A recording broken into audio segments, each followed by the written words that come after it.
Hi everyone, I'm just going to use this time while we're getting our presentation up and running on the screen. Just to introduce myself, my name is Alison Watson and I'll be your moderator for this session. It's the second of two sessions for this time zone and it's actually our very last webinar for the series. We've had 4 webinars in total. So I'm joined by another lineup of very exciting speakers and my UNEP colleagues, Lorenz, and Claudia, and Umaima is going to help us with the slides as well when we get that sorted. Before we start, I just want to give you some information on how to use the Webex platform. And I'm going to do this, if you look on the bottom of your screen, I usually have a picture here, but you will see a panel, and it'll be participants, and you'll have chat, and you'll have 3 little dots. And the way that we will interact today is by using the Q&A panel.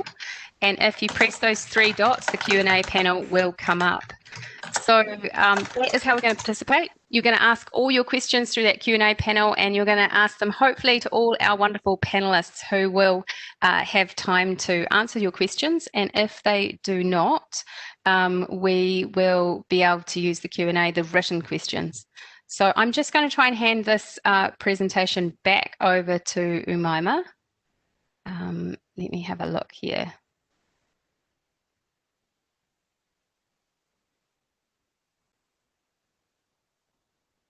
So let's cross our fingers. This is the first time we've had Umaima do this, so it's a little bit of a sort of a last sort of thing for her to do. So she's doing very well. And now I can see the screen. Yep, you just have to put it on. Okay, can you see it now? Yep. Okay, great. So if you put it in large, yeah. There you go. Excellent. And you can mute yourself too as well now, Umaima. Great. So Ray, I think that's all good. If you could just move to the next slide, Umaima. And I've just described this process here. You'll see what I was talking about in the red circle down the bottom right-hand corner, and you'll see just above that another circle which is there. So if you really have a burning verbal question that you want to ask today, you can actually put your hand up as well by pressing that little hand button. There's also a poll button down there, and I will ask you a question later on. And if you have time, I'd like you to use that poll and answer the question. So if we move to the next slide, I just want to remind everyone that the webinar is being recorded today and that we'll be sharing a copy of the presentations after this event and also a copy of last week's webinar as well. So that will all be shared with you. So please don't worry, you will get a PDF of the presentations as well as the recording. So moving on to our next slide, we have a really busy agenda. So we're going to move really quickly because I've lost a little bit of time at the start. But I just wanted to say that we've got well, 4 or 5 great speakers there. We'll learn about the LCA meta studies. We'll have an update on the AHEG expert group and some discussion around the importance of consumer behaviour and policy making. And we'll have 2 case studies from the European Commission and Canada. So I'm really looking forward to that. And I'm just going to ask, I think someone else might have their microphone on. It might be you, Ray, I'm not sure, but if you could turn that off, that would be great. Moving to the next slide, and it's disappeared. I'm going to introduce our very first speaker, Lorenz Miller-Canal, and he is from the Lifecycle Assessment team at UNEP. Welcome, Lorenz.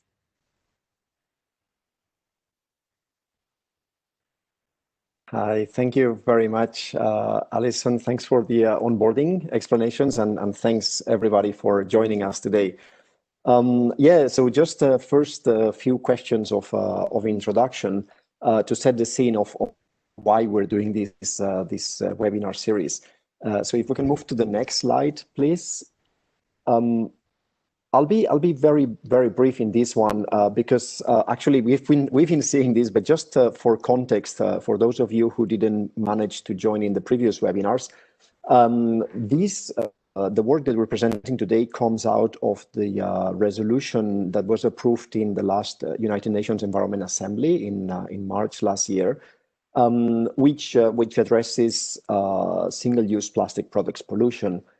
Among many other things, it highlights the issue that despite the actions by many members in the plastic value chain, the pollution from single-use plastic products is growing, and it specifically asks a few actions from UNEP, which you see highlighted here in this slide. And the third bullet is what we're talking about. So it's about the work of UNEP in making available existing information on actions that member states are taking to address the pollution from single-use plastic products, and also to make available information about the full life cycle impacts of single-use plastic products and their alternatives. So if we move on to the next slide, please. This is simply a quick overview of the work that is taking place, and a friendly reminder of the post of where you are. So we're at the webinars where we're providing dissemination of the work that has been done so far on pulling together life cycle assessments of single-use plastic products and their alternatives. And we will also hear about some of the actions undertaken by member states. The studies that are already published are available all online in this website, the URL that you see in your screens. And the rest of the studies on other products will also be available in this website soon. So moving on to the final slide of this introduction. And just before finishing, I just want to highlight that this is also happening in the context of broader work in UNEP. By the way, I forgot to switch on my camera, but so as you can see in this slide, the work that is happening in UNEP on plastics is much broader. Today we will see a bit of the of this work, particularly on the LCA study, on the stock taking exercise put together by the ad hoc expert group on marine litter and microplastics by the presentation that you see here. So on legislation guidance for single-use plastic products, or the working group of the One Planet Network that encompasses all the programs and that is working on plastics as well. So also wanted to highlight that this is a dialogue. It's a dialogue, even though many of you are muted, but please use the Q&A. I insist, even if Alison already said, please use the Q&A to post your questions to all the panelists and to put your comments as well, your experiences, so we can also bring them back into the final report that will be prepared for the next United Nations Environment Assembly. So now, yes, without further ado, please, Alison, you can now introduce the next speakers. Thank you. Excellent. Thank you very much, Lorenz. And if we just move to the next slide, I just want to say that we really want to get to know who we are today, who is on our webinar. So I'm going to open the poll, but I'm going to leave it open for some time. So you have time to give us what the best option is that describes who you work for. So it should be open there. If you go down to your poll, the 3 dots where you found the Q&A panel, you can also answer that. And I'll get back to you with the results later. But if we move to the next slide,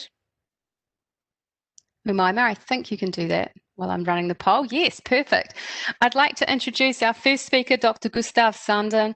Gustav is a LCA expert and researcher from IVL, the Swedish Environmental Institute, and is a co-author of 2 of the reports on plastic bottles and takeaway food packaging.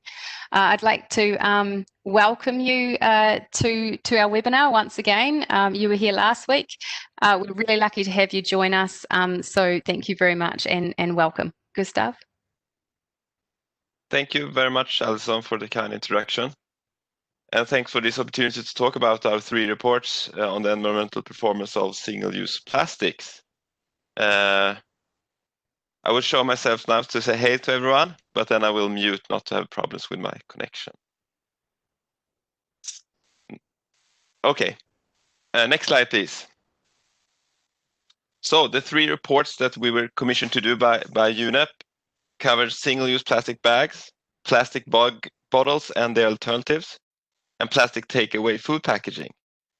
The first report was written by my colleagues Thomas, Christine, and Sofia, and the other 2 reports we co-authored together. Next slide, please. So the aim of each report was to summarize the current LCA lifecycle assessment based knowledge about the environmental performance of single-use plastic products and the alternatives.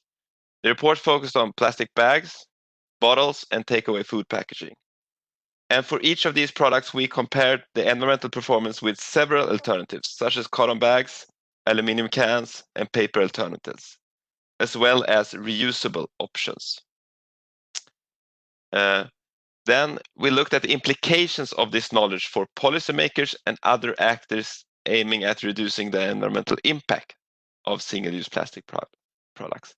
We also translated the knowledge to recommendations to LCA practitioners, how to improve future studies. The method we used was the meta-analysis of 6 or 7 LCA studies per report. So this is not a review of the complete research field, but an in-depth analysis of a few studies. And the selection of studies was done to cover a range of different products, alternatives, and geographical scopes with a focus on peer-reviewed studies. I'll not go into the details of the selected studies today, but these can be found in the reports. But today the focus will be on the findings of relevance to the policymakers. And we already only have 10 minutes, so by necessity it has to be quite fast today, but there are much more useful information in the reports. Next slide, please.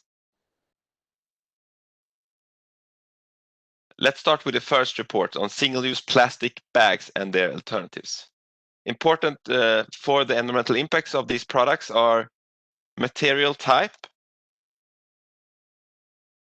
weight of the product, the number of uses before disposal, the technology and energy used in production.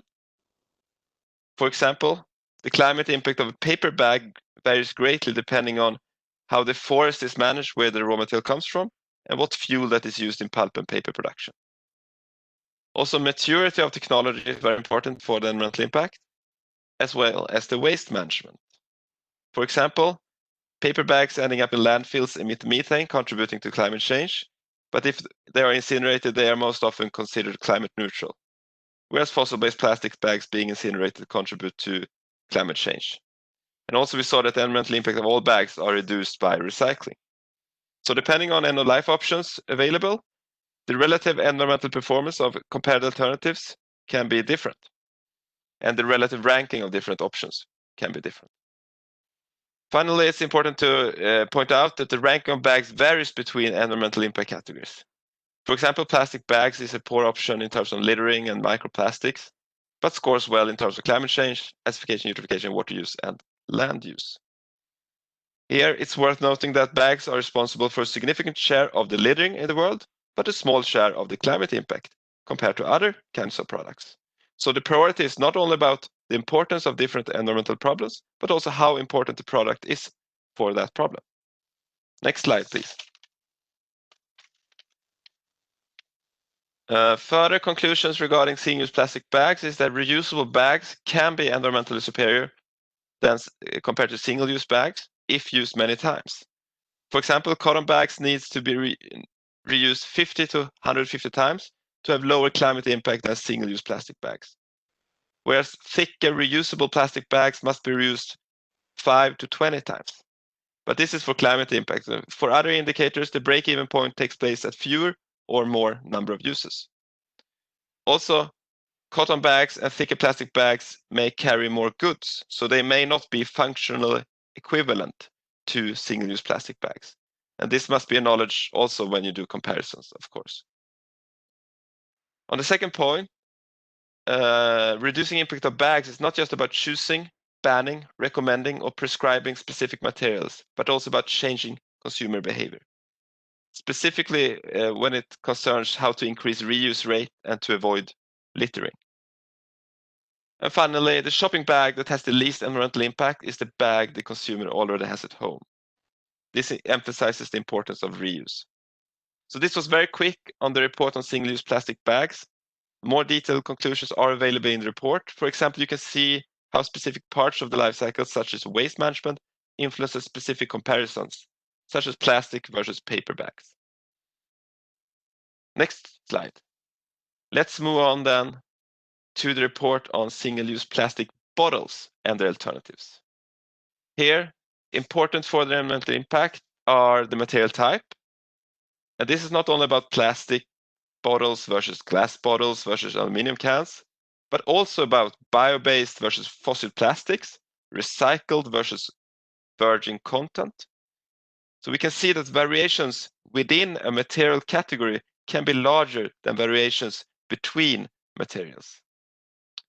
Also, once again, the weight of the product is important, the number of uses before disposal, waste management, maturity of technology, size of the container, as well as the geographical context. And here we particularly we could see that recycling rates of, for example, PET bottles and aluminum cans vary a lot between regions and countries. And this has an important effect on the relative environmental impact of comparative alternatives. So the relative ranking of alternatives differ depending on country or region. Also here, it's common with trade-offs between impact categories. So the overall ranking will depend on the priority of environmental aspects. Next slide, please. So let's continue. To reduce the environmental impact of plastic bottles and their alternatives, policies must consider functional differences. For example, the container's capacity to deliver different kinds of beverages to different customers at different times. Policies must consider differences within and between material categories, as I've already mentioned. Policies must account for differences in technology maturity and consider differences in end-of-life practices, waste management. For example, differences in collection, recycling, and reuse rates, which in turn depend on the geographical context. And finally, policies must be based on several sources for information on environmental impact, not only life cycle assessment. And this is because not all relevant environmental impacts are in general covered by LCA. For example, littering or impacts of land use, for example, on biodiversity, we saw were seldom covered in these studies we looked at. This means you might need to complement LCA information with information from other quantitative and or qualitative studies. Next slide, please. Let's then take a look at the final report on single-use plastic takeaway food packaging and its alternatives. Important for the environmental impact is material type. For example, we saw that single-use polystyrene or paper packaging often have better environmental performance than single-use PET, PLA, or aluminum packaging, and PLA is generally better than PET. So there are some preferable materials in general. Please read in the report, but there are also large variations within a material type and other factors influencing their environmental impact, which influence the ranking of different alternatives. Important is also the weight of the packaging, whether it's single or multi-use. And reusable packaging is, in general, environmentally preferable if used a sufficient number of times. But not only number of uses is important, but also how the delivery and take-back system is set up, including the transportation modes and the distances. Also, functionality is important. For example, the capacity to prevent food waste. This is important as the production of food itself has a larger environmental impact than the production of packaging in general. Production route and raw material is important.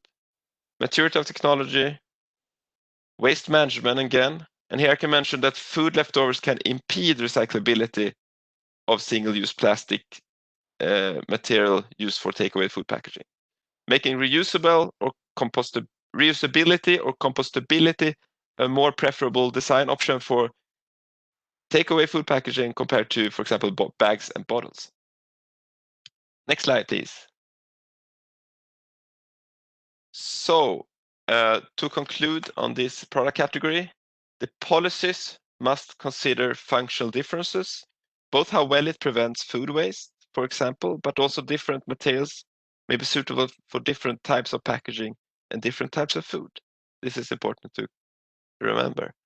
Policies must consider the difference between and within material categories and consider the complete reuse system, including transportation and washing practices, and not just number of reuses. Policies must consider differences in end-of-life practices and, once again, be based on several sources for information, not only LCA. Next slide, please.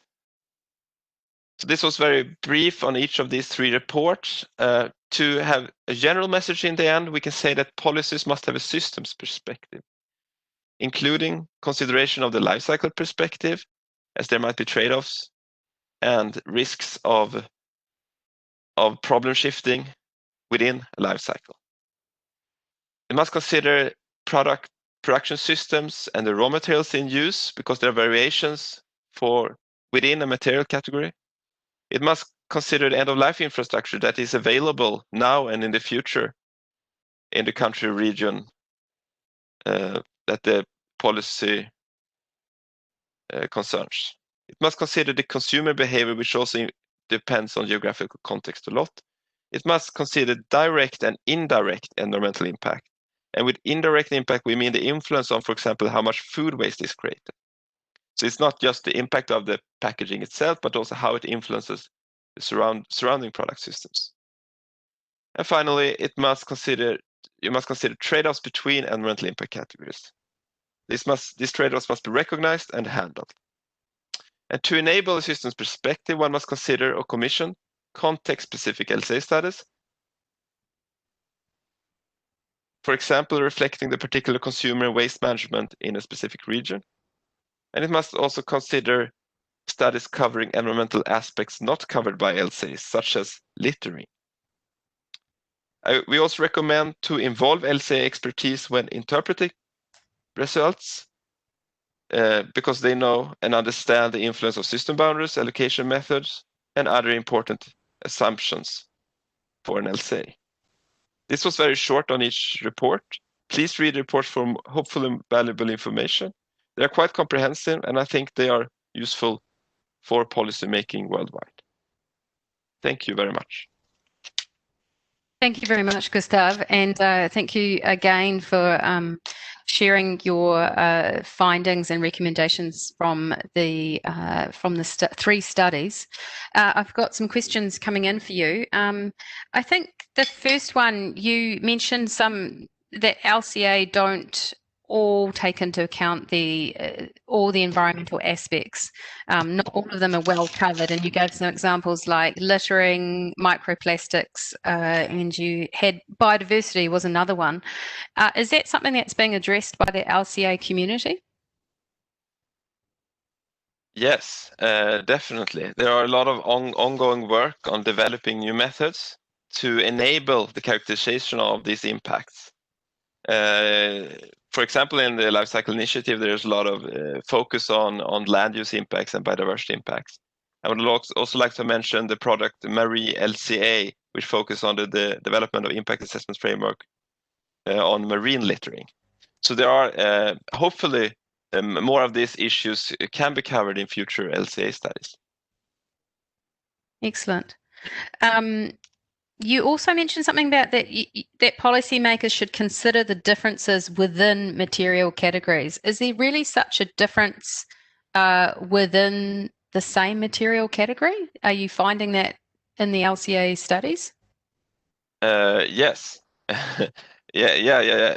There are lots of differences, both because of the raw material, for example, if it's virgin or recycled, bio-based or non-bio-based, but also how the production is powered, what kind of energy, if it's renewable or non-renewable, is the most important factor there. I can also say that within, for example, bio-based raw materials, there are lots of differences in terms of the land use impacts, depending on, for example, if corn or sugarcane is used as a feedstock. So yes, there are great variations. Okay, within the same material category. Excellent. Yeah. I've got a question here from Andrea. He is saying, studies have shown that a single-use packaging has increased in stores, so has food waste. However, most people, including policymakers, would think that single-use packaging prevents waste. How can we change this mindset? That might be a question for Sabine next around behavioural research, but do you have any thoughts about that? Do you think that single-use packaging may have some sort of relationship to food waste? Yes, for specific uses. I think it makes sense if you can produce food waste, but of course, both can increase because there are a lot of other factors influencing the system as well. Yes. Yeah. Another question here: Do you consider any interplay with the socio-economic impacts in the reports? Do you consider socio-economic impacts? Okay, no. No, this was focused on the environmental impacts, and LCA is usually concerned with that as well. So there's apart from you need to look at other studies, looking at other environmental impacts, as I mentioned, you will also have to consider non-environmental issues, of course, when you develop policymaking. Excellent. Now, at several occasions, you mentioned that the maturity of technology matters. Can you explain what you mean by that? Yes, thanks for the question. What I mean is that new, less established and smaller scale solutions for both for production and for waste management often cause larger impact compared to solutions that are more mature, as efficiency increases over time and with larger scale, usually. And this often translates to lower environmental impact. So this must be considered when designing policy, not to judge new, novel, exciting solutions based on unfair comparisons. For example, we can see that some bio-based plastics, in particular, probably perform worse compared to other bio-based plastics and also compared to fossil-based plastics due to less mature technology and smaller scale. The LCAs were quite good at capturing this in different scenarios. So one way to handle this is to build several scenarios for how the future production could look like. But so it's very important to read the LCA carefully and understand these assumptions to take maturity into account in policymaking. Excellent. You also mentioned a number of times about how policymakers should take into account functional differences. What do you mean by that, and how can policymakers take that into account in their policy? Good question. What I mean is that policymaking can't be too general.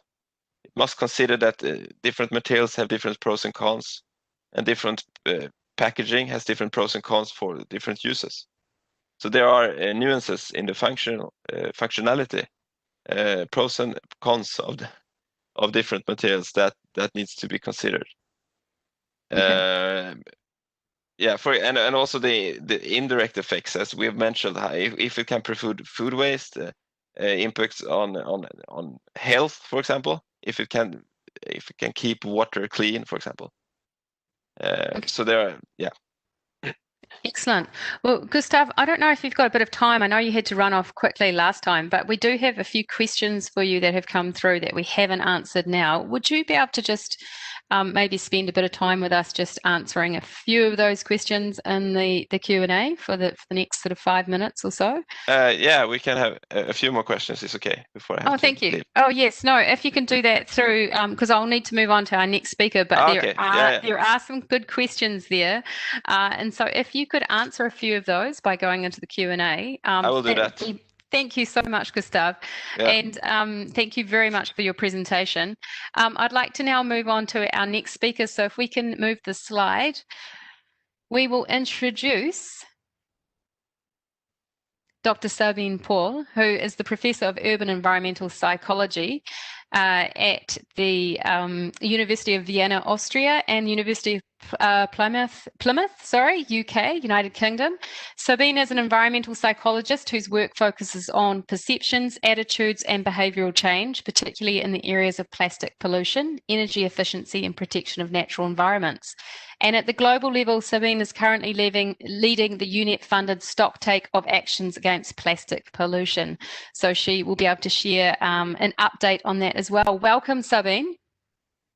Thank you very much, Alison. I hope you can hear me. I'll keep the camera on as long as it works. Thank you very much for the invitation. I'm really pleased to be here, and I've already learned lots, so that's a great start. I'll give a quick overview of the stock take we're currently doing, and then I'll give some insights into behavioral principles. I'm very happy to discuss more. Next slide, please. So the stock take responds to this mandate, and we collected input via a tailor-made survey. That was one mechanism, and also via narrative submissions via a template. And it's really important to point out this is a snapshot of action now, and it's non-exhaustive. It's the first time this is being tried, and we think it's giving us useful information, but it's non-exhaustive. Next slide, please. So first of all, I wanted to show you a geographic overview. This is just looking at the survey submissions, and it's showing that we had broad uptake. We had excellent submissions from all over the world. And thank you to all of you who provided information here. 220 survey submissions in total and 63 narrative submissions, but the narratives are not shown on this slide. Next slide. On this slide, I've summarized some key findings from the stocktake that will be released in line with the next AHEG meeting. First of all, on the left, the pie chart shows you we asked about all sorts of actions, so any type of action, and we had 4 broad categories. We're talking about behavior today, so I think it's useful to point out that working with people was the biggest category of submissions. And this includes awareness raising, behavior change, capacity building, etc. And the biggest of the subcategories was awareness raising and behavior change. On the right-hand side, we're looking at an analysis by plastic life cycle or supply chain, which I think we're all very interested in. And what you can see if you look at the blue boxes, so the sort of lengthwise ones, is a distinction we made between before use actions and during and after use actions. And you can see on the whole that actions mostly dealt with during and after use rather than before use. So many more actions in the top category. If we then focus in particular on the actions that describe working with people, you can see that distinction even more strongly. And what's particularly interesting here is also that the top action reported under working with people, right at the top, is cleanup of plastics from the environment. And now this is interesting, and it could perhaps be argued, some people would say this, that these efforts might be better focused further up the chain, so to focus on prevention rather than cleanup at the end.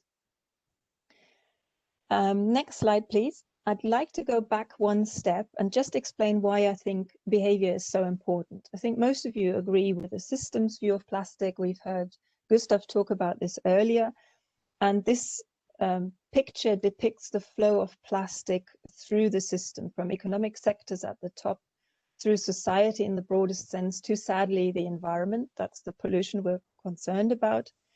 So there's no simple solution. There are many actors acting under a range of constraints. And next slide, please. The key thing from my point of view is that at each of these nodes, we have decisions and behaviors. This is not just the general public. This is also producers, retailers, and so on. For example, a cosmetics producer making the decision to add microplastics to face creams or lipsticks, or a retailer making choices about packaging and logistics. And of course, the general public is very important. Consumers make decisions about rejecting or choosing products. And we know a lot about these decisions and behaviors. We know about the motivations. Next, please. This is looking at the system again and just pointing out that there are a range of mechanisms of change, and many of you will be aware of this. There are the top-down ones, such as laws, regulations, but there are also, especially in the field of plastic, a lot of bottom-up actions and mechanisms of change. For example, grassroots groups that are telling us what they want to do, or voluntary agreements that are not motivated by policy. So what do we know about the determinants of decisions and behaviors? Next slide, please. And here I focus mostly on the psychological determinants because that's my background. And my key thing here to point out is that I often get asked about knowledge. People often say to me, we just need to tell people the facts, we need to give them information. And from a psychology point of view, that really is not the most powerful driver. There are a lot of examples about what drives behavior, from emotions to identity to values, and knowledge on its own is really not very powerful. We know this from health, for example. We know what to do to be healthy, do exercise, eat healthily, and yet we don't do it. That's not a knowledge problem. And that's the same in environmental behavior. So that's really quite an important message. There are many other triggers, and I will give you some examples in a minute. But first of all, next slide. I want to summarize this in a bit more abstract terms. So this is a useful behavior change model from health originally. And yes, information is there. Information plays a role, but not as big a role as we think. The information is the what. What's even more important is the motivation. So why do we do things? What triggers our behaviors? That's the two things on the left. And then we often forget about the skills. We might need to know how to do things, to recycle properly, to choose the right product and so on. And the three together then determine behavior change. So that's a slightly bigger model about the what, the why, and the how. And we need to consider all three. Next slide, please. As part of another project, we're currently doing some scoping reviews of the evidence regarding behavior change. And to be honest, we've had the first results in, and I was a bit disappointed because there is not that much published in the peer review literature, which is my gold standard. We're not looking at grey literature at the moment, and the findings are a little bit mixed. So here are some key insights. There are a few principles here. For example, behavioral interventions don't work in a vacuum. They often rely on the investment in infrastructure changes around them. And that's often how you get the best result, to think about both of them together. There's some evidence that combination of measures works best, presumably because it addresses different triggers at the same time. And there is some evidence that looks at proximity that you might be aware of. So recycling opportunities or disposal opportunities work best if they're really close and if they're convenient. So those are some of the basics. Now I want to give you a few specific examples from the studies we've found. Next slide. Here's a study that looks at people's recycling behavior and that showed communicating the outcomes of the recycling process is motivating, in the sense that if you look at the panel in the middle and on the right, that says to people, from your recycled products, we make either the same product again, so a bottle from a bottle, or we produce something else, for example, a new garment from a bottle. Those are the sorts of communications that improve behavior. So communicating outcomes, what happens at the end of this, motivates people for better behavior. Next slide, please. The evidence base around social influence and social norms is quite good. It's probably among the best evidence bases we've got in this area. So here's an example where social influence at a large event was implemented by having a volunteer stand by the bins. And even just standing there without interacting with the visitors improved the recycling behavior, so reduced contamination, as opposed to other types of signage and so on. There's other work that shows signaling dynamic norms. For example, telling people that more and more people use reusable mugs increased the use of reusable mugs. So social influence, social norms are quite powerful in changing behavior. The evidence here is pretty good. Next slide, please. Here's an example for an information intervention. I said to you, I'm not so convinced they're the best one, but in this example, it was shown that having pictures or icons of the permitted items was better than words, and it's better to only present permitted items rather than both permitted and prohibited. So that one very much focuses on just information. Next slide, please. we've been particularly interested in the link between people's values, what they care about, and choices. So here's a study we've done recently where we looked at ocean connectedness as an indicator of how you value the ocean, how connected you are. And you can see on the left-hand side, people who were low in ocean connectedness didn't care about recyclable versus non-recyclable items. They said, I'm just as willing to buy either of those. If you look on the right-hand side of the graphs, you find a big difference. So people who were high in ocean connectedness really wanted recyclable items, and they did not want non-recyclable. So this idea that we need to talk to people's values finds some support here. And in line with this, the next slide shows another study. Next slide, please. Shows another study we did in a large office building where we changed the signage. So on the left, you've got the standard sign, what you should do at the bins. And then we had 3 versions that are just depicted on the right. And I want to particularly highlight the one that says signage and animal. We didn't even explain the link that the product, the plastic, might end up in the environment and harm animals. It was just put on the picture because people know about this link now. And next slide, please. And here we found that the signage plus animal was the one that reduced plastic items in the disposal.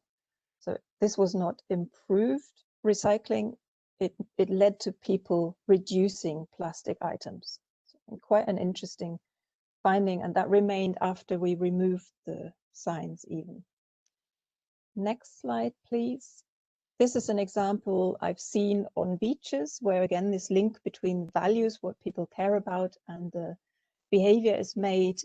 So people go to the beaches often to spot nature, spot wildlife, and rather than an ordinary explanation of wildlife here, this one makes the link to plastic harming wildlife. As far as I know, there's no evidence for this yet, but I really like the idea behind it. And it's, again, this linking of values and behavior. And then finally, next slide, a few key messages. This was very short. I've briefly summarized some of our work. People's decisions and behaviors play a key role in the plastic system. I hope you'll agree with that. And social behavioral sciences research can help to develop effective solutions. I think the key thing here is that there is a risk to the success of a range of measures, bans, incentive programs, disincentive programs, if human behavior is not considered. We've seen examples for backlash where bans had to take back. We've seen some evidence in India for a black market appearing for plastic. So these are things we really need to think about, and we need to think about the human behavior. And my appeal would be, we can discuss this, think about other than financial instruments, because they also have risks. Think about more than information, about the why people do things and how they can do things. Another important point is behavior and structure interact. So doing a behavior change program on its own without considering the structure won't work very well. And my final thought was that perhaps it's worth, if you're not doing this already, working with health ministries or departments, because they often have behavior change specialists, if in your particular department or company you don't have this. And final slide, thank you to all my collaborators. Thank you very much.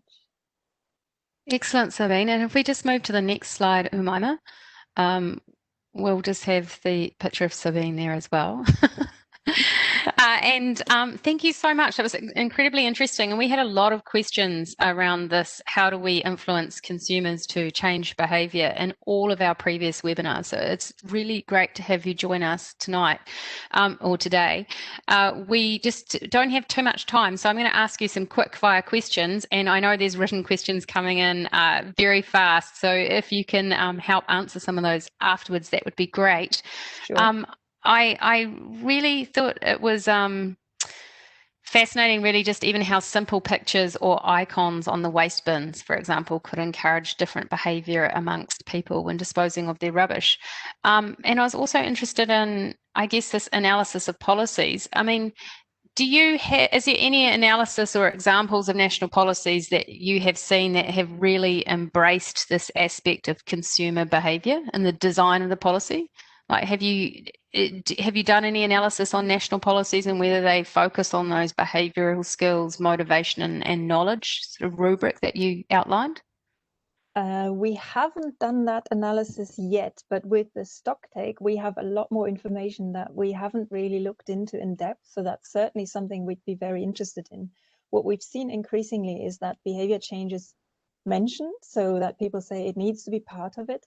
But what we don't see very much is an evaluation. So I think the evidence base for behavior in particular in this area is still quite thin, quite weak, and I would really encourage people to do more evaluation of what's being done, because that's the only way we'll learn more. What I've shown you here are some examples for behavior change interventions that are evaluated really well and then published in the academic literature, but I'm aware that's a very small part of what people do, and I would love to work with larger programs and national or regional programs that really look into this. Excellent, Sabine. You mentioned embracing values as being important, potentially to help drive change in decision making. Are these values different from country to country? I mean, how much does culture play a role in developing policy to help nudge consumer behaviour? That's an excellent question. Yes, values are different, but for example, we've got a project with a range of Southeast Asian partners at the moment. And so far, from what we've seen, is that this connection to nature, this awareness that nature provides, you know, our basis for life and so on, is very strong there, very similar to other cultures I've worked with. So I think there are certainly differences that need to be considered. And there are certainly differences in how people express their values that we need to think about. But I don't think, you know, as psychologists, I often think about the universal values, and they exist across cultures, but maybe slightly stronger, slightly weaker, depending on which culture you look at. Okay. Here's a question here. Rather than influencing behaviour for product end of life, how could behaviour be influenced to actually reduce the use of single-use products? And I think you gave an example of that, and I was actually interested. You had that study where you had the picture of the turtle in the plastic bag, I think, and you saw a reduction in use of single-use plastic, I think, after that for some time period. How long did that reduction last for? Did you find out how long people carried on with that behaviour? We did carry on. We took further measures a couple of, it was definitely several weeks. I don't remember the exact number. And then we followed up after a year again, and the effect was still there, which surprised us a little bit, because often you do behavior change interventions and then you take the intervention away, behavior goes back to normal. In this case, that wasn't what we found. I've forgotten the other question you asked at the start about use. Yes, how can we sort of focus on that use of single-use plastics and reducing that? The other example I showed was about choosing recyclable versus non-recyclable products. And again, there was a strong indication that it might be linked to what people care about, this concept of ocean connectedness. Yeah. So I think that there's a promise there to use that and connect the dots. That's a concept we've talked about a bit before, because people in the supermarket, they don't really think about all the implications of their choices, and it would be overwhelming if they were to do so. So giving them some trigger that goes, oh God, I saw that program on nature, and if I buy this product, it's not recyclable, it's more likely to have a negative impact. I think in that way, connecting the dots might be helpful. And so a question there, I mean, you mentioned ocean connectedness, but not everyone in the world is close to the ocean. What do they connect with? I think you could extend this. We were particularly interested in the ocean because I've worked with Richard Thompson a lot, who works on marine pollution, but there is also a similar concept, nature connectedness, and we've just published some work that shows how exposure to nature and feeling subjectively connected to nature makes you more likely to do pro-environmental behaviors, a range of behaviors. So I think that would be extendable, not just to ocean contexts, but also to landlocked populations. Although having said that, I've just moved to Austria, and I still see people really thinking about the ocean, and the ocean has a real draw. So I think there's something special about the ocean as well. Okay. A quick 2 questions here. In your ocean connectedness study, was any work done with small island developing states, such as in the Caribbean? No, not yet. Again, I would love to do that, also because small island states are often that closed system. So you have a lot more power to change things. I think that would be fantastic. Excellent. Well, we might actually leave it there. There's a whole lot of questions for you there, Sabine. So if you could jump on the Q&A panel as well and answer some of those, we would really appreciate that. Lots of people have questions, so thank you for doing that, and thank you for your presentation today. It was incredibly interesting. Thank you very much, Alison. Thanks, Sabine. Okay, now I'd like to introduce our next speaker from the European Commission, Paulo Lemos from DG Environment. Paulo has a huge amount of experience in plastic strategy and eco-design and on circular economy and environmental and climate issues within Portugal and at the European level. And it's a pleasure to have you join us. Just as a reminder, if you have any questions for Paulo, please write them in the Q&A panel. Welcome, Paulo. We just can't hear you. You just have to unmute yourself first. Hello. Excellent. Hello. Thank you very much for the invitation. I think it's a very useful event that you are promoting. As you know, the plastics was considered the priority action area of action in the Circular Economy Action Plan, the first Circular Economy Action Plan of the Commission in 2015. And the strategy on plastics was promised. Next slide, please. That was delivered in January 2018. Next slide, please. This strategy has 4 axes, being one of them the question of plastic waste and littering. Next slide. And we are already implementing this plastic strategy. Some actions on microplastics, on port reception facilities. We approved the directive that mandates that ports will have proper facilities to treat the garbage that comes from the ships. That, as you know, around 20% of the littering in the oceans comes from the ships. Also, the Waste Framework Directive with more ambitious targets on plastic recycling, and the directive on single-use plastic. Next slide, please. When we were preparing the directive, the plastic strategy, what came clear to our mind was the data that showed that 50% of the marine litter that is found in our coast, European coast, is single-use plastics. And fishing here is around 27%. So it was one of the big issues with the plastic strategy, what to do in relation to single-use plastics. We decided to address the 10 most found items. This list is based on the data we receive from the international conventions international sea conventions that the European Union is part, but also from our joint research center that based on another directive, that is the Marine Strategy Directive, member states have to collect information on the and we decided to address the top 10 items that, as you can see in the second round, are around 86% of the litter that is found, of the SUPs that are found in our coast. So it's a question also of proportionality. We decided to address the most littered items and not all SUPs. Next slide, please.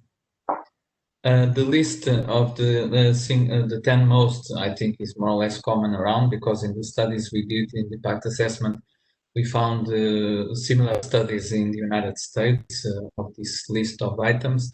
They are the most found, I think, everywhere. Well, the order could be different. Next slide, please. The directive did an approach, let's say, a target approach to the different single-use plastics we were addressing. Not only bans, we have some bans, is the first item. Some products that we saw that there were available alternatives in the market, and from a point of view of environment also with less impacts, we decided to ban from 2021. And also for the other items, we did a series of actions, different actions according with the different characteristics. Next, please.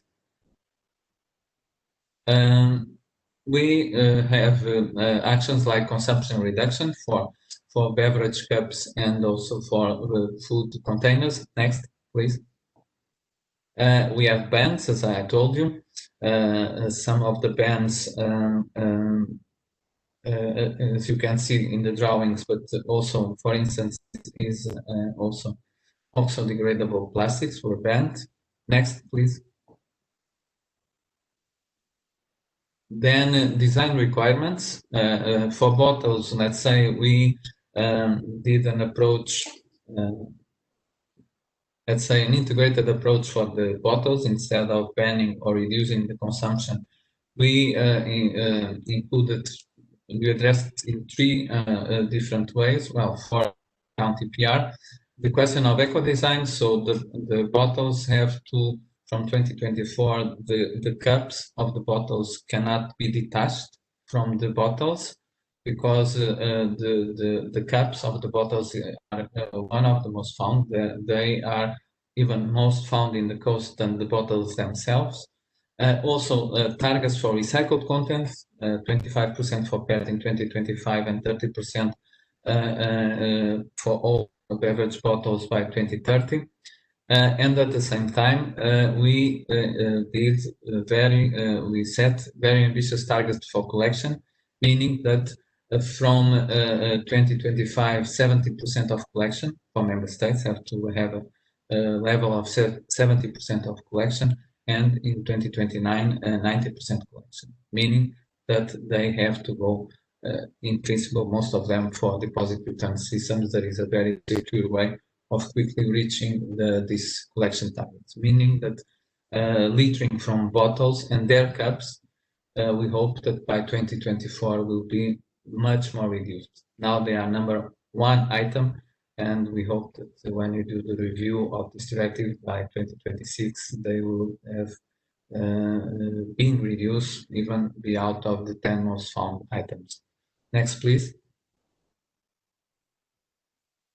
We have also marking requirements for some products that we will have to tell if the product contains plastic. For instance, a lot of people don't know that wet wipes contain plastic.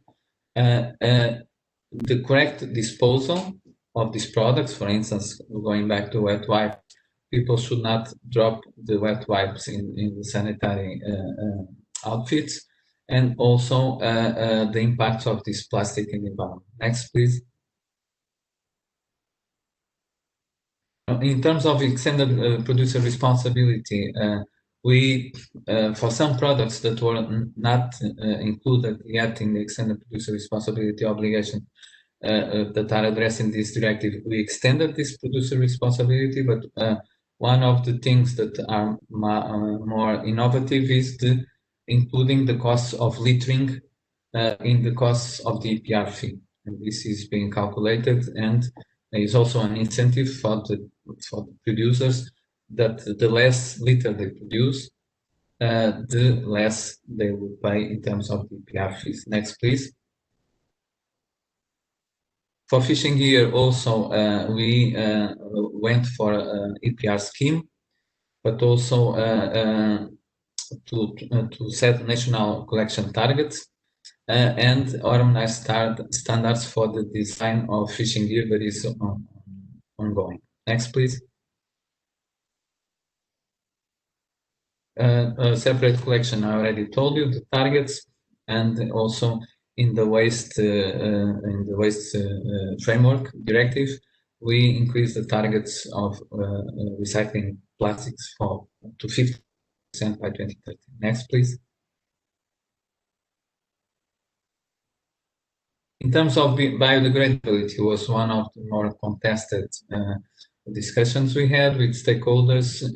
For the effects of this directive, biodegradable or bio-based products are the same as plastic. So they are not considered as alternative products because we didn't find, especially in terms of biodegradability, net benefits considered with plastics, because most of the products that are called biodegradable, they don't degrade in a quick way, and they produce more or less the same effects of plastics, and at the same time they could create a sensation that was free to litter, because this product you throw it away and 2 days after you will not find it in nature. Is not the case. So we will evaluate in the 2026 if there is a standard. We are also on it with the stakeholders. Next, please. So one of the big challenge we had was the timeline, because the plastic strategy was presented in January 2018, and we had to prepare a proposal that could be approved in the end of the term, or before the end of the term of the previous commission. And the end of the term of the previous commission of 2020. So we didn't have much time neither to prepare the proposal and to do the respective studies, but also to negotiate it. This was also the big hope of some stakeholders that thought that we would never manage to publish it or approve this directive in time for to be in effect during the mandate of the previous commission. As you can see, it was presented in May 2018, and it was agreed at the end of the year 2018. Most of you know that we have a complex system of decision. The Commission presents the proposal, but then the Council, representing the Member States and the European Parliament, each one has to come out with his own position in relation with our proposal, and then it has to be negotiated at three, let's say, Parliament, Council, and Commission, to reach an agreement. And it was 14 hours of negotiation on 18th of December, but we reached an agreement, and then all the procedures, so it will enter into force in 2021. Next, please.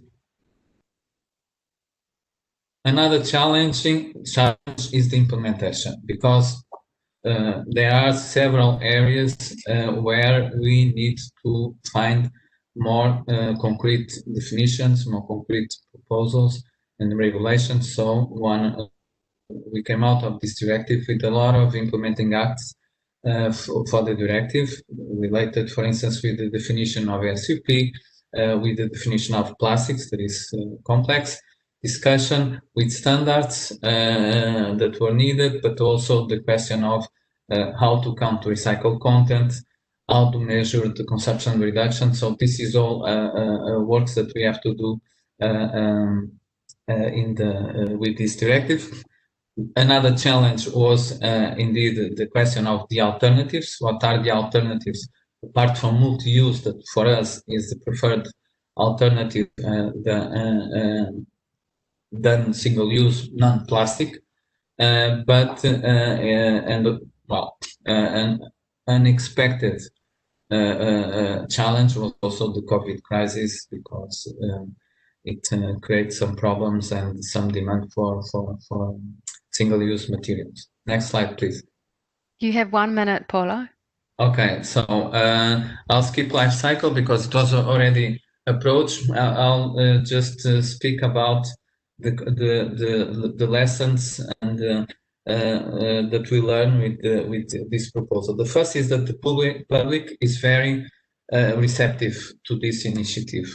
When we are discussing if we should go for a directive or some other instrument less stringent for the public, some colleagues were concerned that this instrument, the directive, would be too intrusive in the life of the citizens, and they were a bit against this idea.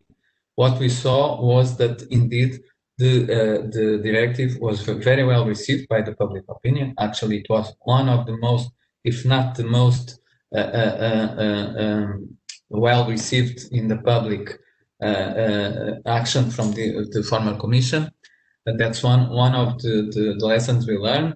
The second lesson we learn is that we have to lead by example, meaning that we received a lot of criticism from stakeholders saying that the contribution of Europe for marine litter is very reduced compared with other countries. A lot of the story of the 10 most polluted rivers came across several times, but we always say that if you want to ask your neighbor to clean the garden, you have to start by cleaning your own garden.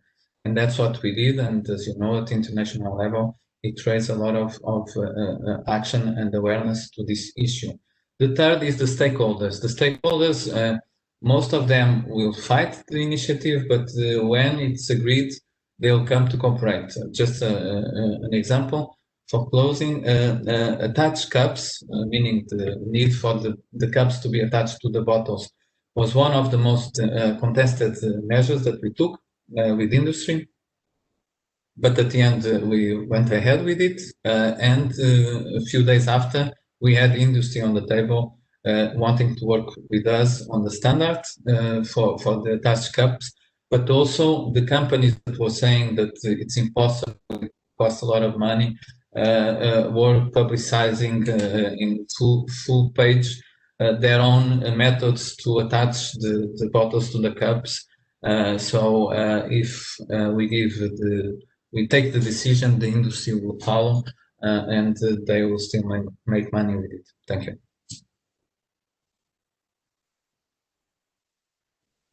Excellent. Thank you very much for that presentation. And I see some questions already coming in. So we don't have too much time, but what we'll do is we'll ask you some questions. And if you could also just jump on the Q&A panel afterwards, okay, Paulo, and answer some.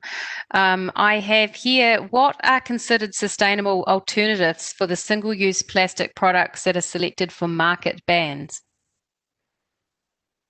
Well, for each of the products in our impact assessment, we did an assessment of the different alternatives in the market, and we identified them in the study. For us, the most sustainable is multi-use, and we in the directive and also in the implementing acts, we are promoting the multi-use, reuse, instead of single use. Excellent. Okay. Here's another question. Will items made from bio-based plastic and covered in Article 5, such as paper plates coated using bio-based plastic, be banned too? Yes, they will. For us, according with the definition of plastics, for us, bioplastics or biodegradable plastics are the same as plastic. So if a bio-based plate is put on the market, it will not be allowed. It's the same as a plastic plate, okay, single-use plate. Great, thank you. Now here's another question. What is the European Commission evaluating, or are they evaluating plastics from the pharmaceutical industry? No. The plastics from the pharmaceutical industry, most of them were accepted. If it's for medical uses, they will not, for two reasons. First, they are not in the list of the 10 most. And now the approach of the directive is marine litter, the most found products in the coast. So pharmaceutical products were not found in the coast. Obviously, maybe the question is related with the new COVID crisis and the new products that are showing up, mostly masks and plastics. That we are discussing internally what to do or how to address this issue. Though for the moment, the big concern is indeed the protection of the health of the citizens. Okay. So you mean products like personal protection, the masks, and also the what they wear, the garments, plastic garments. Okay, here's a question here. Do restaurants also come under the producer category and the EPR policies? EPR, no, is who puts the product on the market. So is the producer, not the not the intermediate buyer that then puts the product at the disposition of the consumer. So it's whoever puts the product on the market. Okay, I have two more quick questions. Will single-use plastic products made from, will single-use products made from sugar or starch be banned also under the EU directive? That is being discussed in the implementing acts with the definition of plastics. So the definition of plastics for the effect of this directive is there. Some say it's not clear, but it has to be, for not to be considered as plastic, it has to be a polymer that was not chemically modified. And the definition of chemical modified, as we know, is very complicated, and we are working with that with member states to clarify what is the scope of this. Excellent. Thank you, Paulo. And I'm going to leave it at that point. But I see there's some further questions there. So if you could jump on the Q&A panel and answer a few of those, that would be very appreciated also. Thank you so much for that comprehensive report, and good luck. It's a very ambitious strategy, and we look forward to seeing how that is implemented and how successful that is, and we hope that it is actually. So good luck with that. Thank you very much. Thank you, Paulo. Bye. I'd now like to introduce our next speaker. It's our last case study today. It'll be presented by Jacinthe Seguin, who is the Director of the Plastics and Marine Litter Division in Environment and Climate Change Canada. Jacinthe has over 30 years of experience as a policymaker in the field of environmental protection and environmental health. And early in her career, she worked on waste and pollution prevention initiatives, as well as the development of lifecycle analysis methods and Canada's eco-labelling program. And since 2010, her responsibilities have focused on domestic and international waste prevention and management issues. I'd like to welcome her. If you could turn on your video camera, that would be great, Jacinthe. Thank you, Alison. Can you see me and hear me? Yes, we can. Perfectly. Excellent. Thank you, a warm thank you to UNEP for this invitation. I'm really pleased to have the opportunity to share our plans and our lessons learned as we're advancing on addressing single-use plastics. So if we can have the second slide, please. I'm conscious of time, so I'll go really quickly. I was given 10 minutes, and hopefully I can run through this in 10 minutes and we can have a bit of time for questions. A little bit of context before I present you our work on single-use plastics. Certainly when this issue emerged on the international scene, plastic waste was and pollution was seen as a global issue, and we know we've seen since pretty much 2015 that media has sustained pretty high interest on the issue, and then single-use plastics are quite a visible symbol. However, I would say it was really important for us that in moving forward with our policies that they be based on evidence from our own country, so that we can also ground the public's interest on the issue in how it transpires here in Canada. So it's one thing to have the photos of what's happening abroad, but how will also Canadians relate to how we characterize the issue here in Canada if we really want to mobilize action. And I was glad to hear that before me we had the presentation of behaviors and consumer behavior, and that's so relevant to this issue.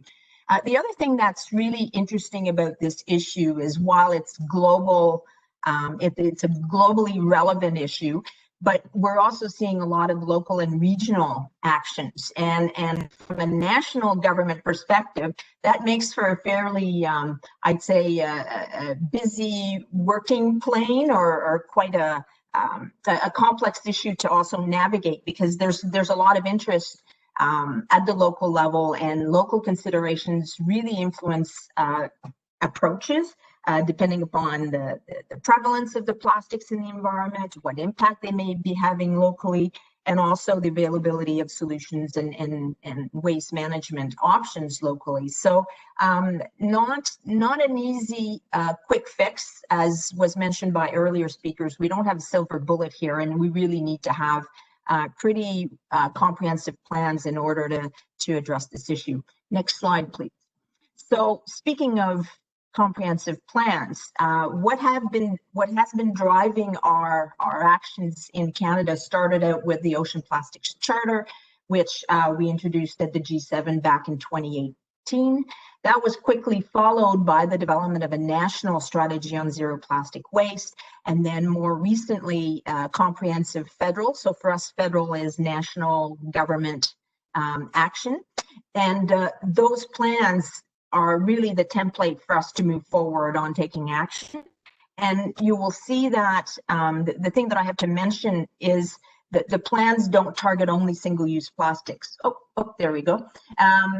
You know, they're plans about creating a full circular economy for plastics, and single-use plastics are one small component of those plans, albeit pretty important and essential. Next slide, please.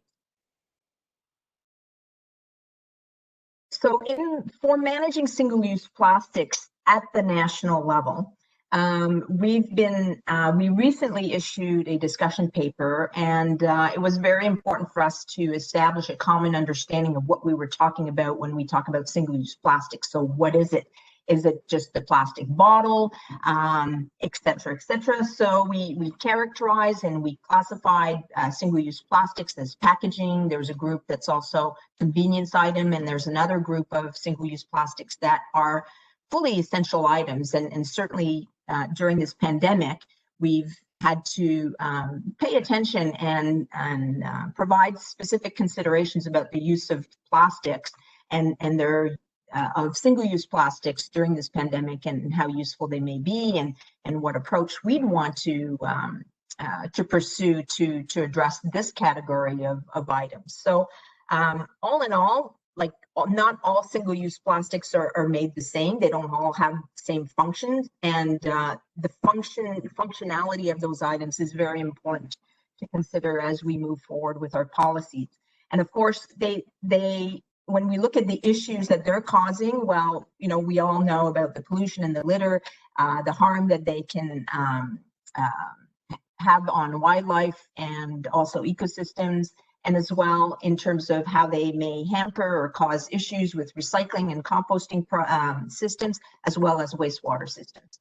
So all of this leads us to, I would say, fairly logical conclusion that, you know, flexible approach, and we need all kinds of different tools. And certainly when we think about bans or restriction in uses, that would be a very narrow scoped tool to address only certain types of single-use plastics.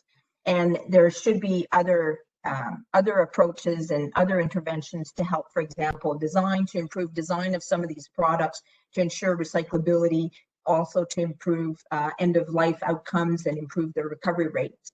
And again, as I mentioned, there's already a range of local and regional initiatives that have emerged, and they have different approaches, and that's quite interesting. Next slide.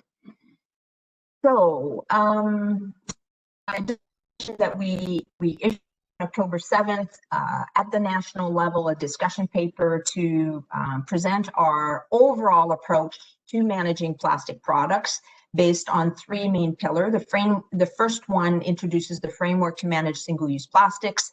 Then we are also proposing advancing product performance standards and requirements, such as recycled content requirement. And the last pillar is improving end-of-life responsibility. And in that sphere, we are working with subnational governments. In Canada, we are called provinces and territories.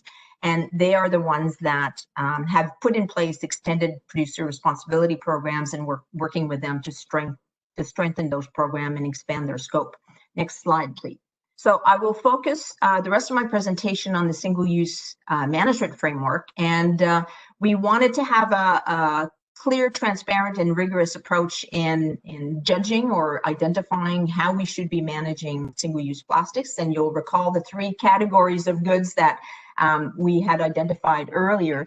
And the first step was to characterize them on the basis of whether or not they were prevalent in the environment or causing harm, whether or not they were causing problems from a value recovery perspective, and whether or not exemptions or accommodations were warranted, were there alternatives available. So that was our first step. And the second step, once that categorization is done, is really to look at, well, what's our management objective? And the third step involves the choosing of the, in some cases, regulatory tool or non-regulatory tool, a fiscal incentive, etc. So that's our single-use plastic management framework.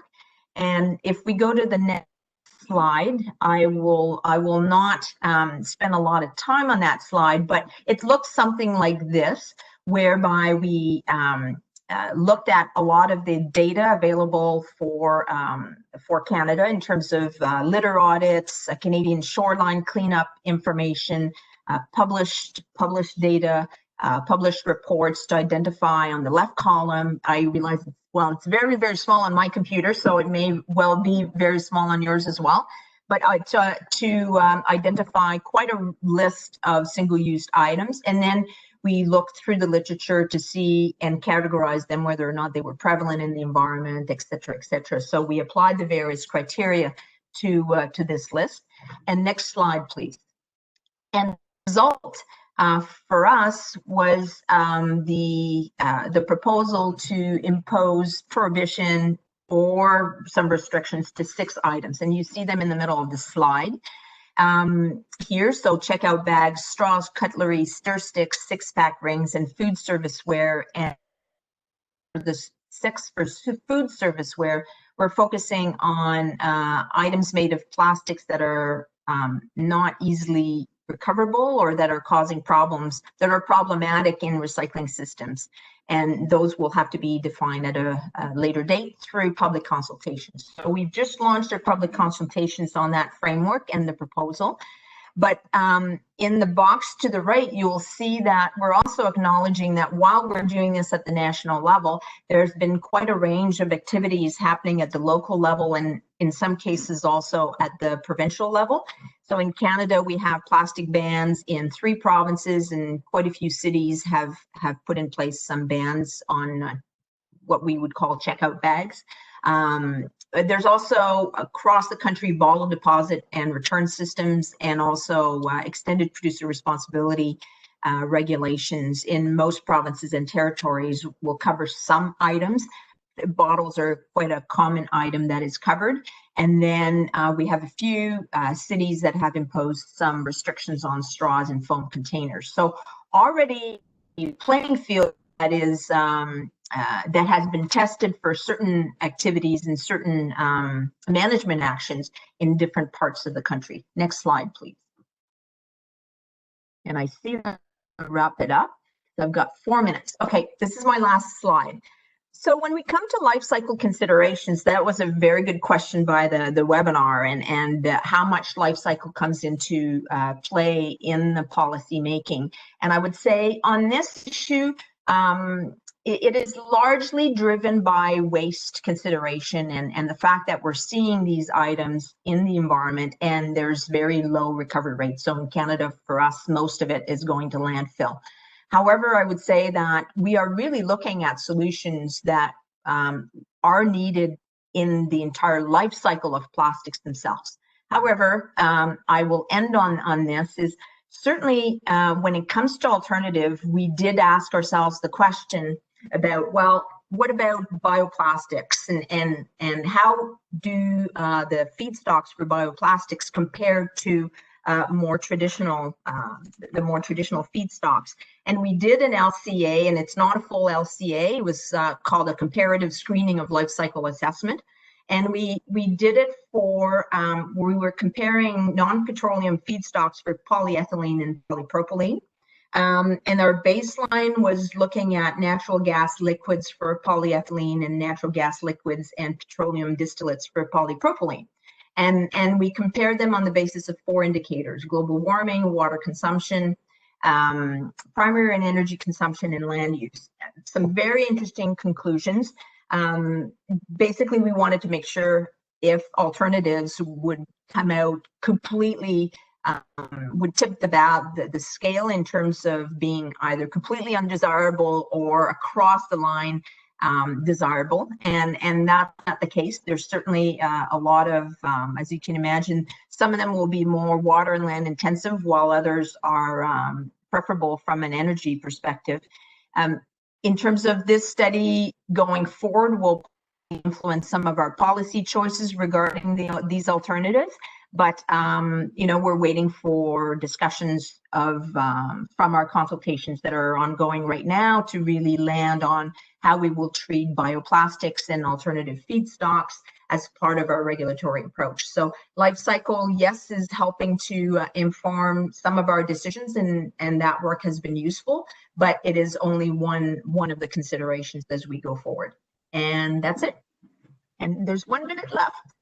Thank you so much, Jacinthe. And I've got some questions coming in right now, so I hope you're ready. Very good presentation. It's great to see what Canada is doing, and really interesting to see some of that analysis at the end. Here's a question. Or do you have a definition for harmful? Or causing harm? And that's a very good question. Why are we using that word? Our national regulations will be enacted under a piece of legislation called the Canadian Environmental Protection Act. And in order for us to access our authorities under that act, we need to do a science assessment, which we did and we concluded, to conclude on whether or not harm is taking place in the environment. So that's why we're using that adjective, and we're not saying that all single-use plastics are harmful. But we have found, because we are finding some single-use plastics, including microplastics, in the environment, they have caused harm to the environment, and that allows us to take other steps under that piece of legislation. So it's a Canadian nuance as part of our legislative process. Excellent. I was quite interested in, I think you had a figure there, 86% of Canadians support a ban on harmful single-use plastics. That's quite high. Why do you think that is so high? And does that translate into action? I mean, do Canadians use less single-use plastic products proportionally than other populations? Well, this is an excellent question, and I think it will also beg the question whether or not we'll see behavior change. It certainly signals a high level of awareness, and as we saw earlier in the presentation about behavior, awareness is kind of the first foundation of behavior change. But then there's all the other kind of not criteria, but conditions that need to be in place to make sure that the behavior actually changed towards something in the direction that we're all hoping for. And we haven't been measuring the actual actions. We've been measuring more awareness and desire. However, we have some new surveys that were conducted during the pandemic about, for example, reusable PPE use, so reusable masks. And it is quite high, surprisingly, and there's some regional differences. So we're certainly seeing some signals that people are willing to make the right decision. However, we haven't really looked at whether or not all the infrastructure and systems are in place to actually follow through with, all the behaviors that we're looking for. So, and it's interesting. It's interesting you saw some regional differences, you say. Any thoughts on why that is? Well, I think when we had the question earlier about whether or not there's cultural differences, there's cultural differences within our own country, and we know there's certain different behaviors across the country and different acceptance of the role of government in taking certain measures on waste. So that is something that we'll have to look at more closely as we go forward, because most of the waste diversion programs in Canada have always been implemented at the provincial level. So now that we're coming in as a national government and try to provide kind of more of a one size fits all a little bit of approach, that will be tricky for us to navigate as well. So more work for us to do in that area.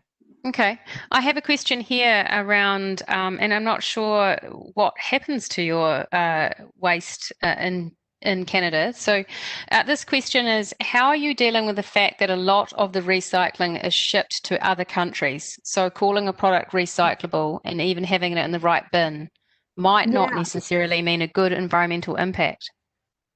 That is a very good question as well. We have a few studies ongoing right now that are pilots that are around, where we have consortium of companies that are looking at what is being collected and what is actually in fact being recycled once it's sorted. In fact, in Canada, we don't have that much plastic waste. Contrary, perhaps, to public opinion, we've had some more visible ones in recent years that were exported. But generally speaking, a few things will happen. The good quality plastics is shipped or sold. It is a sold commodity between recyclers, and the vast majority would be between U.S. and Canada. So we do import actually plastic waste. Mostly from the US, and we do also export some to the US for recycling. The bulk of plastics that are not well sorted or don't have a lot of value tend to be going back to landfills. So that's the unfortunate part, and you're right. People will put in a lot of effort to recycle, but then there's only a portion, and right now we have a study that's being concluded to look at what's the proportion of this plastic that's collected that's actually not recycled, and we're trying to improve our systems. Great answer. Thank you. I have one question here, and this will end the Q&A session. And it's a bit of a big question here, and it is from Simone. And the question is: there is a growing call for a global agreement treaty on plastic pollution. Do you think this is the right tool for what is an urgent issue? You're on the hot seat there. Yeah, I don't think this is the right forum for me to actually share what Canada's position would be on whether or not we should have an internationally global agreement or a global legally binding agreement. I would just say that we were very active under the G7 to launch the Ocean Plastics Charter. We really believe in global action on this matter, and we've invested as well internationally to support country efforts in that regard. So time will tell as UNEP continues and UNEP continues its deliberations on this important issue. But we're working really hard, both domestically and with others, to continue work and learn from our policies and our actions. Excellent. Thank you for that answer. And just leading on from that, I mean, part of this series, the real aim was to share the challenges and the opportunities for developing policy on single-use plastic products. And we've really done that very well with all the speakers that we've had join us. Just quickly and just very briefly, what would be the top 3 challenges that you have faced so far in developing your policy? I would say really building this, stitching together the evidence base, because most of the studies tend to look at only one aspect of the issue. So our challenge as a government is bring all of that together to make sense of the choices that are before us. So both looking at infrastructure, what is there, what do we need to build, what's working well. We look at behaviors, and we look at also other opportunities. So it's to create that integrated action and take those steps going forward. That is quite challenging. We have a lot of information, and it's to really add together to suggest what we should go forward. And I would say going forward, the meshing of local actions with national and international will be interesting, and I think will be a reality going forward as well. Is how do you you want to encourage local action, but on the other hand, certain things need to happen at the national or even international level. So all the varying actions at the various level bring an interesting complexity to the issue. Great, and great way to end it. No, that was a hard question I left at the very end, but it was actually really important, and it was a great, I think, a good summary there. How do you bring all those moving parts and that evidence, huge evidence base, together and make sense of that as a community from at all the different levels of government and society? So thank you so much for your presentation. It was wonderful, and we really appreciate you joining us. So thank you very much. Thank you, and hi to all the other speakers as well. Excellent. Thank you very much. And I'll just move on to our very last. We're going to end 4 minutes late.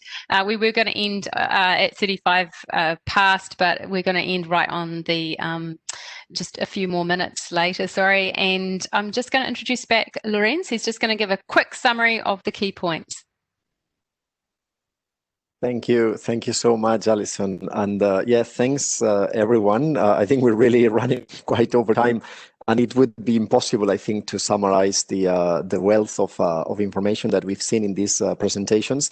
I certainly would like to specifically thank deeply all the panelists for the presentations and also for having contributed so actively as well in the Q&A. Hopefully we will continue with that, and maybe we'll try, certainly from our end, to continue answering those questions. I'm not having. Yeah, I can hear you, Lorenz. Would like to highlight, I mean,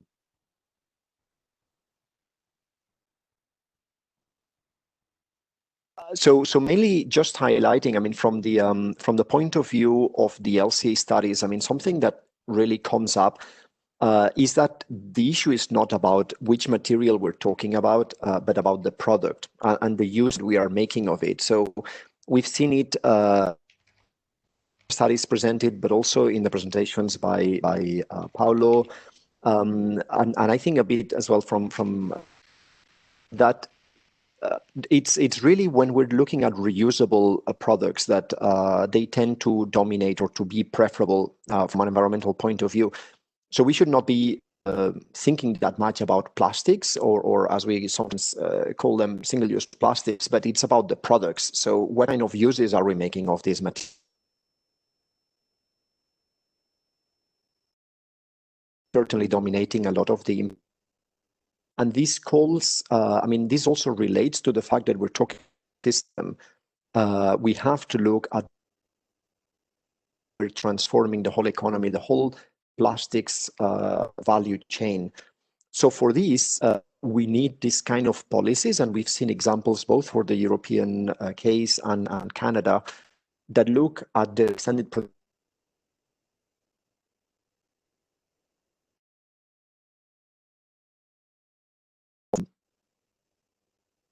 exercise is that there is much more attention at the end of life.